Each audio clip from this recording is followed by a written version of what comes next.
सुंदरपुर नाम के एक छोटे से और शांत गांव में कमलेश अपनी पत्नी गांधारी के साथ रहता था। इन दिनों गांव में बरसात का मौसम शुरू हो चुका था। बिजली कड़कने लगी और फिर तेज बारिश की पहली फुहारें धरती पर गिरने लगी।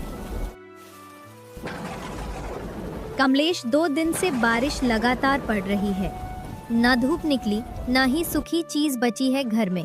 अगर ऐसे ही बारिश पड़ती रही तो हमारे घर में खाने को भी कुछ नहीं बचेगा। तुम ठीक कह रहे है गांधारी, तू तो वैसे ही समझदार है, लेकिन अब हम करें भी तो क्या। खेत पूरी तरह पानी में डूब गए हैं, अनाज की बोरी भी गीली हो गई है। हमारे पास जो थोड़े बहुत चावल दाल थे वो भी खत्म हो गए हैं। लकड़ियाँ भी भीग गई, चूल्हा तक नहीं जल रहा। अरे तुमने सुना ना बिरजू काका क्या कह रहे थे कि बारिश कम से कम 10 दिन और होगी। ना रास्ता खुलेगा, ना कोई बाहर वाला गांव में आएगा और ना ही गांव वाले बाहर जा सकेंगे। इस बारिश में महंगाई भी बढ़ जाएगी। ऐसा मत बोलिए जी, अगर इसी तरह पानी गिरता रहा तो हम खाएंगे क्या? मेरे बोलने और ना बोलने से क्या ये बारिश टल जाएगी? लेकिन जो मुझे गांव वाले कह रहे थे वही तो मैं बता रहा हूँ। ये बारिश लगातार बढ़ती जा रही थी। 2-3 दिन बाद बारिश रुक जाती है। मोहन बाहर जाता है काम ढूंढने के लिए। मालिक, अगर आपके पास कुछ भी काम हो तो बताइए, मैं कुछ भी करने के लिए तैयार हूँ। बस घर में बैठकर बच्चों की भूख नहीं देखी जाती। अरे कमलेश, मैं तेरा दुख समझता हूँ, लेकिन जब से बारिश शुरू हुई मैं खुद अपने मजदूरों को काम नहीं दे पा रहा हूँ। खेत पानी में डूबे पड़े हैं, छत की मरम्मत फिर रुक गई।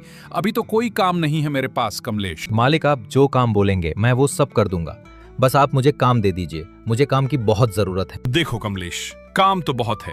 खलियान की मरम्मत, गौशाला की सफाई, गोदाम में अनाज की बोरियां लगानी है, लेकिन इन हालात में कुछ भी नहीं हो सकता कमलेश। बारिश की वजह से मेरा बहुत नुकसान हो रहा है, सारा काम ठप पड़ा है। मालिक, मुझसे कोई गलती हुई है तो माफ कीजिए।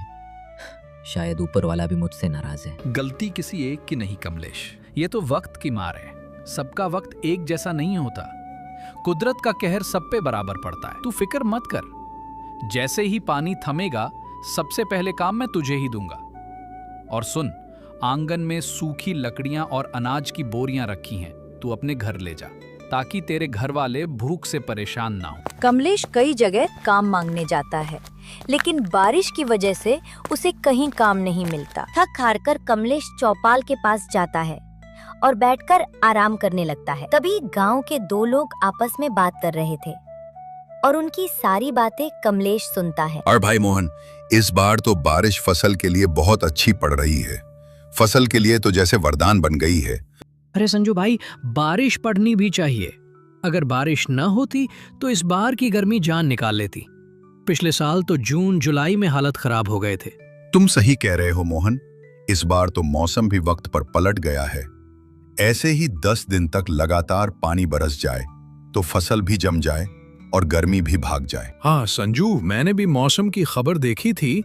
बताया जा रहा है कि अभी मानसून बन रहा है और हिमालय से काले बादल उठ रहे हैं। मतलब अभी बारिश रुकने वाला नहीं है। हाँ भाई, मौसम विभाग ने तो साफ कहा है, अगले 10 दिन तक लगातार बारिश हो सकती है। बाहर निकलना मुश्किल हो जाएगा, सारा काम धंधा ठप पड़ जाएगा। न्यूज एंकर वालों ने पहले ही ऐलान कर दिया है कि अपनी जरूरत का सामान खरीद कर रख ले। तो फिर चिंता किस बात की, मैं तो आज ही सारा सामान लेकर आ जाऊंगा। चावल, दाल, आटा, तेल सब भर लूंगा। घर में फिर आराम से बारिश के मजे लेंगे। गर्मा गर्म खिचड़ी, पकौड़ी और ऊपर से गर्म चाय। इतना सुनकर पीछे बैठा कमलेश चौंक जाता है। भाई लोग, अगर बारिश ऐसे ही पड़ती रही तो हमारा तो काम खराब हो जाएगा। मेरे घर में तो खाने को भी कुछ नहीं है। न्यूज़ वाले 10 दिन तक बारिश बता रहे हैं, ऐसे में खाने को कहाँ से आएंगे? मैं तो घर का किराया कहाँ से दूंगा? इतना कहकर कमलेश उदास मन से घर चला जाता है। अरे गांधारी, मैं भी बाहर से सुनकर आ रहा हूँ, अगले 10-12 दिन तक लगातार बारिश होगी। मेरे तो कुछ भी समझ में नहीं आ रहा कि मैं क्या करूँ, कहाँ जाऊँ। गांव के मुखिया दो थोड़ा बहुत अनाज दिए, लेकिन वो कितने दिन तक चलेगा? क्या सच में 10-12 दिन तक बारिश होगी? अगर ऐसा हुआ तो हम खाएंगे क्या? तुम्हें तो पता ही है घर की हालत कैसी है। मुखिया जी ने सिर्फ चावल दिए हैं, बाकी सामान तो लाना पड़ेगा। हर तरफ से पानी टपक रहा है। अब तो लेटने तक की जगह नहीं बची। हाँ मैं जानता हूँ गांधारी, इस टपकती छत के नीचे हम कब तक टिक पाएंगे। अगर और बारिश हुई बच्चे भी बीमार हो सकते हैं। घर में सिलन बढ़ती जा रही है, ऊपर से मकान मालिक को किराया भी देना है। 2 महीने का किराया भी बाकी है। अगर ये कमरा टूटा फूटा ना होता तो मकान मालिक कब के खाली करा देता, लेकिन वो जानते हैं कि ये कमरा किराए पर कोई नहीं लेगा। अगर ऐसे ही हालत रहेंगे तो हम कहाँ से किराया भरेंगे। मकान मालिक तो सुनता भी नहीं हमारी बात। यही तो मेरे भी समझ में नहीं आ रहा। एक तरफ बारिश रुकने का नाम ही नहीं ले रही है, दूसरी तरफ जेब में फूटी कौड़ी नहीं है। ये सब अकेले कैसे संभाल पाऊंगा। मैं जानती हूँ जी कि आप कोशिश कर रहे हैं, लेकिन अब वक्त ऐसा आ गया है कि अब अकेले की नहीं, दोनों की लड़ाई है। हमें मिलकर ही रास्ता निकालना होगा। अगले ही दिन आसमान में काले काले बादल उमड़ने लगते हैं और तभी तेज बारिश शुरू हो जाती है। जैसे आसमान फट गया हो, पानी की बूंदें जमीन पर गिरते ही मिट्टी की खुशबू फैलने लगती है। अरे देखिए जी, अब तो बारिश और भी तेज हो गई है। ये छत तो जैसे बिल्कुल जवाब दे रहा हो। हर एक कोने से पानी टपक रहा है। एक तरफ बारिश की मार है, दूसरी तरफ भूख की मार है। मैं क्या करूँ गांधारी, कुछ समझ में नहीं आ रहा है। बाहर सैलाब जैसा मंजर है, ऐसे में बाहर निकलूं तो दुकान पर जाऊं कैसे। आप एक काम करिए, पहले आप जमींदार के यहाँ चले जाइए, हो सकता है वो हमारी कुछ मदद कर दे। देखिए मैं जानती हूँ बाहर हालात अच्छे नहीं हैं, लेकिन सोचो जरा, अगर ये बारिश ऐसे ही चलती रही तो हम खाएंगे क्या? बच्चों को क्या बनाकर खिला दूंगी इस टपकती हुए घर में? आज नहीं तो कल ये भूख हमारी जान ले लेगी। बारिश खत्म होने से पहले हम भूख से मर जाएंगे। गांधारी, इस बारिश में भी बाहर निकलना जान जोखिम में डालने के बराबर है। रास्ते में कीचड़ ही कीचड़ है, पैर भी फिसल सकता है। सुनिए जी, आपको जाना ही होगा। ये वक्त बहाना बनाने का नहीं है। अगर अब नहीं गए तो कल को पछताने का मौका भी नहीं मिलेगा। आप सीधा जाओ जमींदार जी के पास, उन्हें हमारी हालत बताओ, उनके सामने हाथ जोड़ो, रो पड़ो, लेकिन उनसे कुछ मदद लेकर आओ। कमलेश इस भयानक बारिश में जमींदार जी के पास जाता है पैसे उधार मांगने के लिए। सरपंच जी, बाहर निकले ना, बहुत जरूरी काम है आपसे। जमींदार जी बाहर निकल कर आते हैं। अरे कमलेश, तू इतनी बारिश में यहाँ कैसे, वो भी मेरे घर के बाहर? क्या कोई बहुत जरूरी काम है? मुखिया जी, इस बारिश में तो मेरा जीना ही हराम कर दिया है। छत से लगातार पानी टपक रहा है, घर के अंदर जैसे नदी बह रही हो। बच्चे ठंड से कांप रहे हैं और चूल्हा तो 2 दिन से जल नहीं पाया। खाना नहीं, पैसे नहीं, मजबूरी में ही आपके पास आया हूँ। अरे कमलेश, ये बारिश तो अभी 10-12 दिन तक और चलेगी। तू तो जानता ही है, इस बार गर्मी बहुत तेज पड़ रही थी। बारिश होनी तो जरूरी थी, ऊपर वाले की मेहरबानी है जो अब राहत मिल रही है। जमींदार जी, यही बारिश आप जैसे अमीरों के लिए राहत बनकर आती है। आपके पक्के मकान, गर्म चाय और आराम की ज़िंदगी के लिए ये मौसम सुहाना है, लेकिन हमारे लिए ये कहर बनकर टूट पड़ा है। मेरे जैसे रोज़ कमाने वालों के लिए बारिश का हर चीज़ में सज़ा है। तो ज़मींदार साहब, आप हमारी कुछ मदद कर दीजिए, कुछ पैसे उधार दे दीजिए ताकि 2 वक्त का खाना जुटा सकूं, बच्चों को भूखा ना सुलाना पड़े। जब हालात सुधरेंगे तो मैं पूरा कर्जा आपका चुका दूंगा। देख कमलेश, पैसों की बात बिल्कुल मत कर। मैं खुद कई लोगों को पैसे दे चुका हूं और अब मेरे पास देने को कुछ भी नहीं बचा है। तू तो जानता है खेती में खर्चा कितना बढ़ गया है। मैं तुझे बिल्कुल पैसे नहीं दे पाऊंगा। तू कहीं और से इंतजाम कर ले, किसी और के पास जा।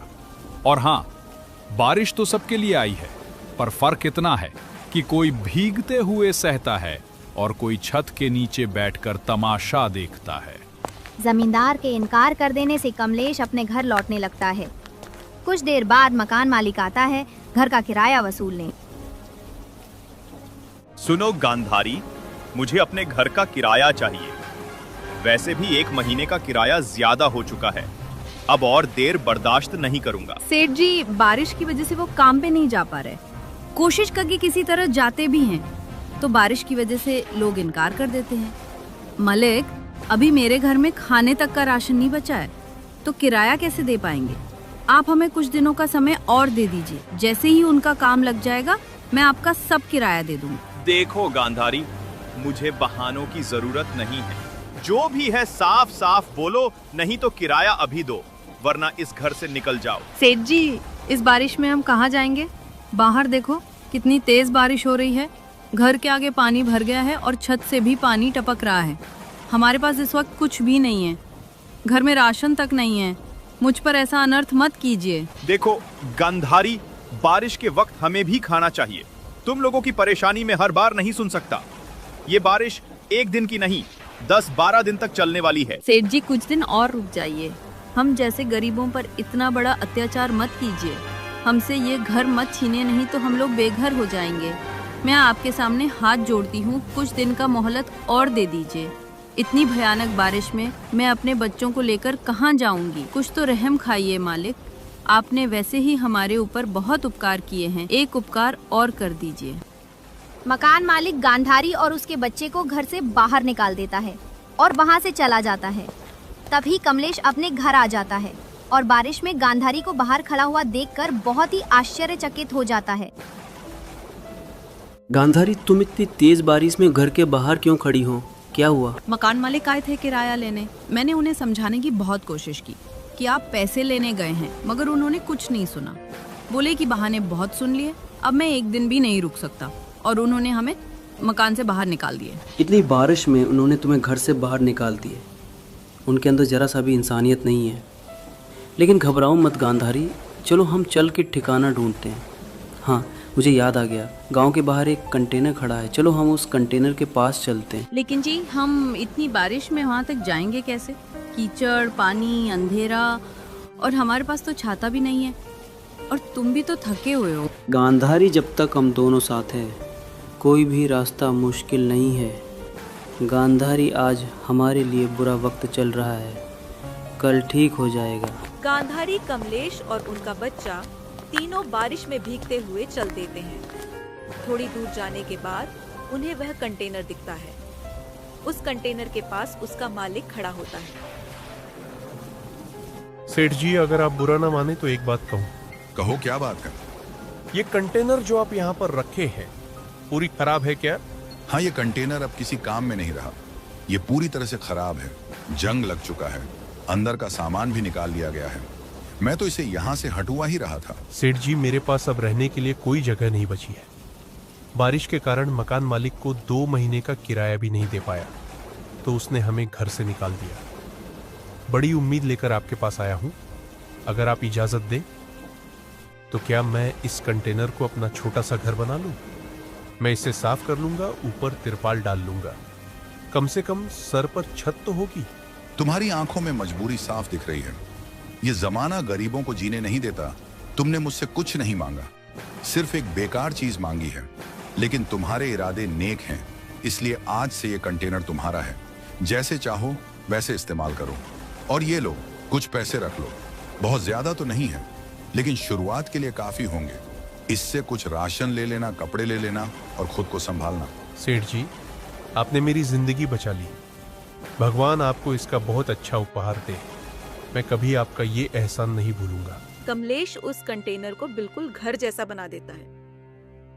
गांधारी, सेठ जी ने जो पैसे दिए थे उसमें से थोड़े बहुत बचे हैं। इतने से राशन पानी में क्या होगा? 10 दिन चल जाएगा, फिर हम क्या करेंगे? समझ में नहीं आ रहा है। इतने कम पैसे में घर चलाऊ की दुकान खोल लूं। अब तुम ही बताओ क्या करूं? देखो जी, जब बुरा वक्त आता है तो अपने भी पराये बन जाते हैं। किसी ने सच कहा है, लोग पूछते हैं कैसे हो जब जेब में पैसे हो। पैसे ना होने के बाद माँ बाप, भाई बहन सब साथ छोड़ देते हैं। इस बरसात में किसी ने हमारी मदद नहीं की, ना मुखिया जी ने, ना मोहल्ले वाले ने, ना ही नात रिश्तेदार, किसी ने नहीं। ऐसे में हमें अपने लिए खुद ही रास्ता निकालना होगा।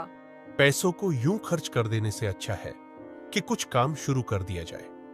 ऐसा काम जो ज्यादा बड़ा ना हो, लेकिन कमाई अच्छी खासी हो जाए और बरसात के मौसम में भी चले।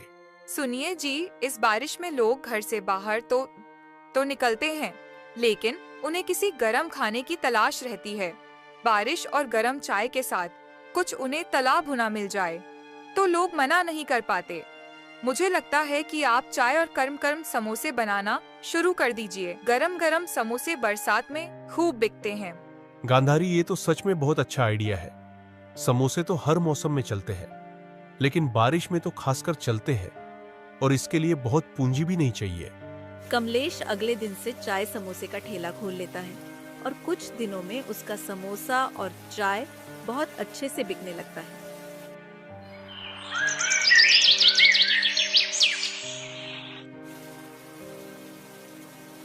अरे वह कमलेश, तेरे समोसे और गर्म गर्म चाय तो बहुत अच्छे निकले। ऐसा चाय और समोसा तो मैंने आज से पहले कहीं नहीं छका। एकदम कुरकुरे और अंदर से मसालेदार और बाहर से सुनहरे। क्या बात है तुम्हारे समोसे में। अरे चंदर भाई, धन्यवाद। बारिश में अगर गरम गरम समोसे ना हो तो मजा ही क्या। यही सोचकर ठेला लगा लिया। सोच रहा था कम से कम 2 वक्त का रोटी तो मिल जाएगा, किसी के आगे तो हाथ नहीं फैलाना पड़ेगा। कमलेश भाई, बहुत सही काम किया तुमने। बारिश हो और गर्म समोसे और गर्म चाय ना हो तो मौसम अधूरा लगता है।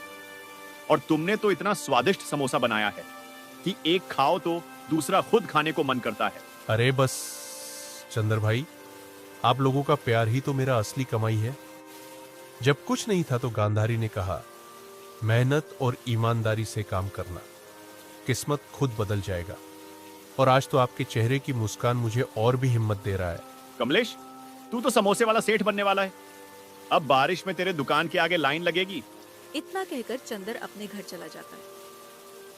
शाम तक कमलेश का भी समोसा खत्म हो जाता है और कमलेश भी अपने घर चले जाता है। गांधारी, तुम्हें याद है ना, जब हम पहली बार इस कंटेनर में पांव रखे थे तो हमारे पास कुछ भी नहीं था। सर छुपाने के लिए सिर्फ यही कंटेनर था। वो पल मैं कैसे भूल सकती हूँ, जब बारिश में हम दोनों भीगते हुए कंटेनर के मालिक से मदद मांगने आए थे। लेकिन वो बहुत भले इंसान थे।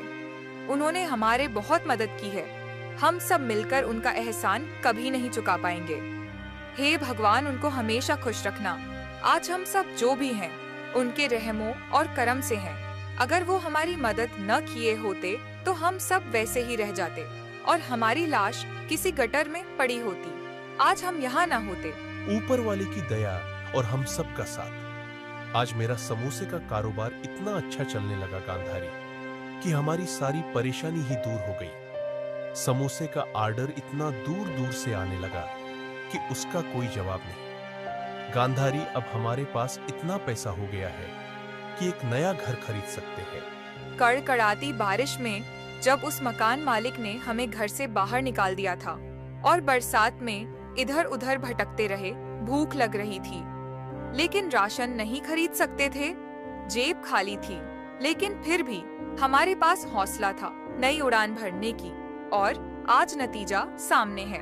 गांधारी, अब समय आ गया है कि अब हम इस कंटेनर को अलविदा कह दें और अपने लिए अच्छा सा घर खरीद लें। इस कंटेनर में हमें सर छुपाने की जगह दी। हमारी नई जिंदगी की शुरुआत यही से हुई, लेकिन अब हमें अपने घर में जाना होगा। आखिर कब तक हम इस कंटेनर में अपनी जिंदगी काटेंगे? आप बिल्कुल सही कह रहे हैं जी। हमने दिन रात मेहनत किया, हर बारिश में जलते चूल्हे के पास खड़े होकर समोसे तले और हर ग्राहक के मुस्कान से हौसला मिला। तब जाकर मेहनत रंग लाई। गांधारी, मैंने बाजार में एक मकान देखा है। थोड़ी दूर है लेकिन माहौल अच्छा है। सोच रहा हूँ कल उस मकान मालिक से बात कर लूं। गांधारी, अब हम पीछे मुड़कर नहीं देखेंगे। अब मंजिल हमारी इंतजार कर रही है, बस कुछ दूर और है। ना थके हैं पांव कभी, ना ही हिम्मत हारी है। मैंने देखी है कई दौर, आज भी मेहनत जारी है। कमलेश और गांधारी के चेहरे पर सुकून साफ झलक रहा था। बरसों की मेहनत रंग लाई। दोनों लोग उस मकान मालिक के पास जाते हैं। मकान मालिक को पैसे देते हैं और वह मकान खरीद लेते हैं और खुशी खुशी उस मकान में रहने लगते हैं। हे ऊपर वाले, तेरा बहुत बहुत शुक्रिया। जमीन से उठकर आज हम कहाँ पहुँच गए हैं। ये सब तेरे आशीर्वाद से हो पाया है ऊपर वाले। जो लोग मेहनत करेंगे उनकी मेहनत रंग लाएगी और जो मुफ्त में रोटी खाएंगे वह सिर्फ जमीन पर ही रह जाएंगे। ना ही उन लोगों का आज ही अच्छा रहेगा और ना ही कल सौर पाएगा। इसीलिए आप लोग ऊपर वाले के भरोसे मत रहिए, श्रद्धा पूर्वक मेहनत करिए। आपकी मेहनत जरूर रंग लाएगी। अपनी गरीबी को हमेशा मत कोशिए, जीवन में कोशिश करिए। ऐसे भगवान के भरोसे बैठे रहने से कुछ नहीं होगा, मेहनत करिए। अगर आपको हमारी ये स्टोरी अच्छी लगी हो तो हमारे चैनल को सब्सक्राइब और लाइक करना मत भूलिए। मिलते हैं अगली वीडियो में।